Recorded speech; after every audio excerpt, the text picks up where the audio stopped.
Back here now for the final segment on today's show. And like yesterday's last segment, talking about the Carolina Panthers and their new stadium renovation that got also approved by their city council. The same thing happened with the Jacksonville Jaguars a day later this week. On Tuesday night, the Jacksonville City Council voted in favor of the renovations to the Jacksonville Jaguar Stadium. 14-1 was the final vote count to approve the agreement between the Jacksonville Jaguars and the city for a $1.4 billion renovation plan to Everbank Stadium in Jacksonville, Florida. So a lot more convincing than the 7-3 vote in Charlotte, North Carolina. Not too much of a discussion to go into this, whether to renovate it or not. But some more details on this plan going on by the Jaguars and the city of Jacksonville. $775 million are going towards the renovations that will come from public funds, and also the city overall will pay for more than half of the entire project, over half of that $1.4 billion that is going into the entire renovation plan. The Jacksonville Jaguars are responsible for the other 625, but with that, there is some more to tag along with that for what the Jacksonville Jaguars will have to invest into this project. They will also be paying the city of Jacksonville a base rent of $1 million per year for the next for the next 30 years, I think is how long their new lease is. So a $1 million per year rent will be going towards the city. According to the Jacksonville Daily Record, though, this deal now is the largest single capital project in Jacksonville's history. With that 30-year lease, it also comes along with that too. So for the next 3 decades, the Jacksonville Jaguars will be in Jacksonville. And I think this is the right move.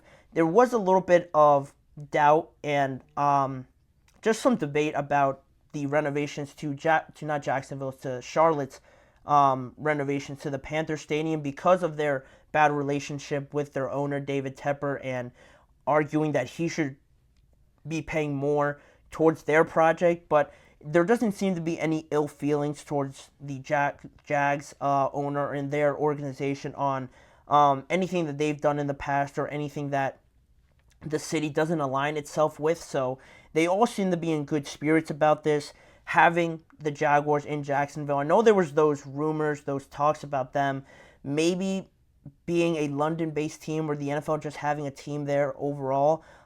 There were just some rumors about the Jaguars being that team, but now that is all out the window. You can forget about that. They're going to be in Jacksonville for the next 3 decades. And speaking of their owner and their organization and how it's run, the Jaguars owner Shad Khan, who is worth $12 billion, by the way, is also responsible for the cost of overruns of the renovation, and also 80% of the game day expenses will also be charged to Shad Khan. So that is another thing that the Jaguars will have to be responsible for if the city is paying for over half of it. These other little things should be going towards the Jaguars. I think that's a fair trade-off, and why we probably got that 14-1 final vote in the end. Like I mentioned, this follows the Carolina Panthers City Council also approving their renovation on Monday night. This approval happened on Tuesday night, and now both stadiums that ironically opened around the same time in 1995 and in 1996 and haven't been renovated really since then are getting much needed improvements to their stadiums. Just one of the oldest stadiums overall, both of them in the NFL. So this was a long time coming in two cities where maybe not too much else is going on in terms of sports. You have Charlotte FC in Carolina. You have the Carolina Panthers, but not the Charlotte Hornets, but not too much outside of that. So potentially losing one of these teams in either city was definitely going to be the worst thing that could happen. The way that they agreed to these deals, I know there's massive numbers to go into it. I mentioned $800 million for the Panthers yesterday, and now it's $1.4 billion for Jacksonville. It seems like a lot, and people might think, is it worth it, to keep them there? It's 100% worth it. These cities need to have this level of attraction at their areas, at their location, and it's going to be massive because not only does it bring in a lot of people because you have a new stadium there, obviously, but the Jaguars are in a good spot right now where they are definitely trending up. I know I've been almost on the negative side more so than not on the deal given to Trevor Lawrence and how much the Jaguars paid for them, but you can't argue with the fact that they are getting better. They are definitely in a better spot than the Carolina Panthers, so you have that potential there, a new stadium coming in, and by the time 2028 rolls around, where these plans to renovate it should conclude, you would hope that the Jaguars are in a very good spot, contending for AFC championships, contending for Super Bowls. Hopefully, that's the ultimate goal. You get a new stadium coming in. It should bring new life to this city, and that's always a great thing to bring in some revenue to those cities as well. And the absolute last hurdle, although, to finally get the absolute final check mark on this entire thing, we'll be getting 24 of the 32 owners' votes to approve the final go-ahead for the renovations to go through. That will take place at the league's meeting in October, so we're going to have to wait until October for the construction to actually begin.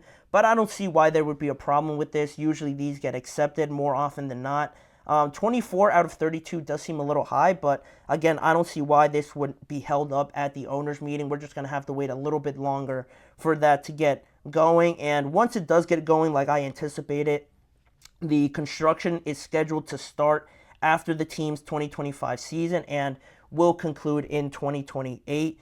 But once it's finished, the sources around this entire situation say that it'll look sort of similar to the SoFi Stadium in Los Angeles and how beautiful that is. You only hope that it does live up to those standards, and it looks very much like that. But it is an idea of what it could look like. You guys can find those pictures on social media of what it's supposed to look like. And it is exciting because to look like SoFi and have the entire seated areas with a shaded canopy can only help anybody that goes to these games with how hot it gets in Jacksonville. But overall, it's a great thing for the city of Jacksonville and the Jacksonville Jaguars as a whole as well on a footballing standpoint to get renovations to their stadium, renovations to their training facilities and all of that sort of complex around the stadium and that area. It's going to be great. The Jaguars are in a good place right now in terms of building their team. I love Doug Peterson as their head coach.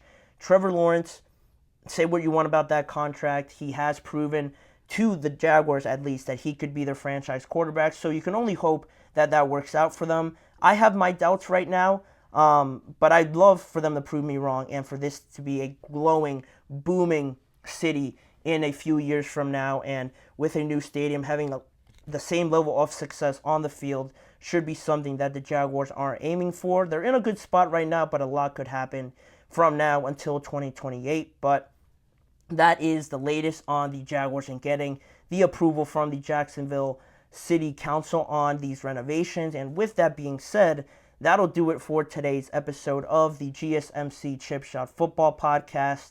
I want to thank you guys for joining me on today's show. Please remember to like, follow, and subscribe to the show, as well as following the network on all forms of social media on Facebook, Instagram, X, and TikTok. And also, if you want to see more of me and this show, check out the GSMC Sports Network channel and the GSMC Podcast Network channel for more NFL topics, but in different forms of media. And as a final reminder, tune in every weekday at 6:30 p.m. Eastern Time for more discussions and football conversations around the NFL with me, Manny Maradiaga, as your host. Thanking you guys for joining me. I hope you guys are all back here again to close out the week with me tomorrow on Friday. Mm-hmm. Mm-hmm. Let's go. I wake up to a little bit of drool on my pillow, feel like it's gonna be a bad day. Yeah, I'm tired of shit, and the coffee ain't hit yet, damn, ain't that great. I don't wanna go to